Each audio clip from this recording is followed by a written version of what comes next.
30 മുണ്ടക്കൈ ഭാഗത്ത് ചുരൽമലയുടെ ഈ ഭാഗത്ത് ഉണ്ടായ അതീവ ഗുരുതരമായിട്ടുള്ള ഉരുൾപൊട്ടൽ പിന്നേക്ക് 7ാം ദിവസമാണ്. അന്നും ഞങ്ങൾ വന്നിരുന്നു. അതേ അവസരത്തിൽ അതിൻ്റെ ഉത്ഭവസ്ഥാനവും അതുപോലെ അഫക്റ്റഡ് ഏരിയയും സന്ദർശിക്കാൻ പറ്റിയിരുന്നില്ല, അന്നത്തെ കാലാവസ്ഥ ബുദ്ധിമുട്ട് പ്രകാരം. അപ്പോൾ ഇന്ന് ഈ തെളിഞ്ഞ കാലാവസ്ഥയിൽ അവിടെ വന്ന് കാണുകയാണ്. നമുക്കിവിടെ ഈ കാഴ്ച കാരണം ഇപ്പോൾ ഇതിൻ്റെ ചുറ്റുഭാഗത്തുള്ള ഈ മലനിരകൾ, അതുപോലെ തന്നെ ഈ ചായത്തോട്ടങ്ങൾ, അതുപോലെ തന്നെ മറ്റ് റബ്ബർ തോട്ടങ്ങൾ, ഇതുപോലെ വളരെ മനോഹരമായ ഒരു ഭൂമികയാണ് അവിടെ ആ 30-ാം തീയതി വരെ ഉണ്ടായിരുന്നത്. ഇന്നിപ്പോൾ കാണുന്നത് അതിനെ വിശേഷിപ്പിക്കാൻ നമുക്ക് വാക്കുകളില്ല.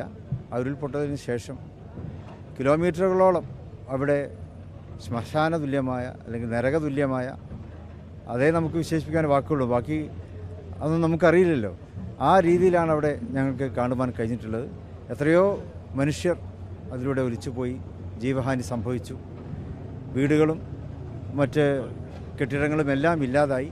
അപ്പം അങ്ങനെയുള്ളൊരവസ്ഥയിൽ വീണ്ടും ജീവിതത്തിലേക്ക് ഈ പ്രദേശത്തുകാരെ തിരിച്ചു കൊണ്ടുവരിക എന്നുള്ളത് മാത്രമാണ് നമുക്ക് ചെയ്യാനുള്ളത്.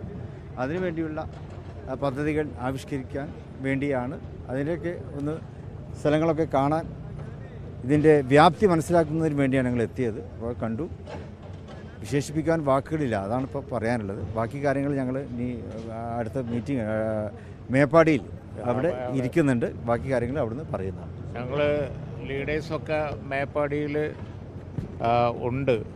ഇന്ന് സംഭവ ദിവസം തന്നെ എന്ന് പറയാം.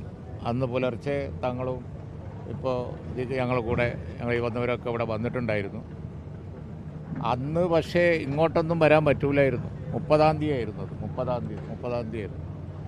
അപ്പോൾ അതുകൊണ്ട് ഇനി ആശ്വാസ നടപടികളുടെ ഭാഗമായി ഞങ്ങൾക്കൊക്കെ എന്ത് ചെയ്യാൻ പറ്റും എന്ന് കൂടി ആലോചിക്കാൻ പോവുകയാണ്.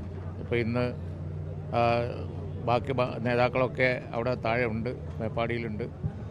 അതിനു മുമ്പ് തീർച്ചയായിട്ടും ഇതിൻ്റെ ഉത്ഭവ സ്ഥാനമടക്കം ഇവിടെ ADGP ഇവിടെ വന്നപ്പോൾ സഹായിച്ചു. അവർ എസ്കോട്ട് തന്നു. ഉത്ഭവ സ്ഥാനം അടക്കം എല്ലാ സ്ഥലത്തും ഞങ്ങൾ പോയി കണ്ടു. തങ്ങളിവിടെ വിശേഷിപ്പിച്ച മാതിരി തന്നെ അതിഭീകരം തന്നെ, ഇതുപോലൊരു സംഭവം ഉണ്ടായിട്ടില്ലല്ലോ. നിങ്ങളൊക്കെ ദിവസം അത് കണ്ടുകൊണ്ടിരിക്കുകയാണ്, ഓരോന്ന് റിപ്പോർട്ട് ചെയ്തുകൊണ്ടിരിക്കുകയാണ്. വിശദീകരിക്കേണ്ട യാതൊരു ആവശ്യവും നിങ്ങളോട് വിശദീകരിക്കേണ്ട ആവശ്യമില്ല. പക്ഷേ നമ്മളെ ഇപ്പോൾ അലട്ടുന്ന പ്രശ്നം, എങ്ങനെ ഒരു കൈത്താങ്ങ് തൽക്കാലം പോരല്ലോ, ജീവിതത്തിലുടനീളം അവർക്കും അവരുടെ സന്താനങ്ങൾക്കും സന്താന പരമ്പരകൾക്കും നൽകാൻ കഴിയും എന്ന് ആലോചിക്കേണ്ട കാര്യമാണ്. തീർച്ചയായിട്ടും എല്ലാവരോടും കൂട്ടുചേർന്ന്, അവിടെ കക്ഷി രാഷ്ട്രീയ ജാതി മതം ഒന്നുമില്ല, എല്ലാവരോടും ചേർന്ന് ഒരു പൊളിറ്റിക്സും ഇതിനെ അഫക്റ്റ് ചെയ്യൂല.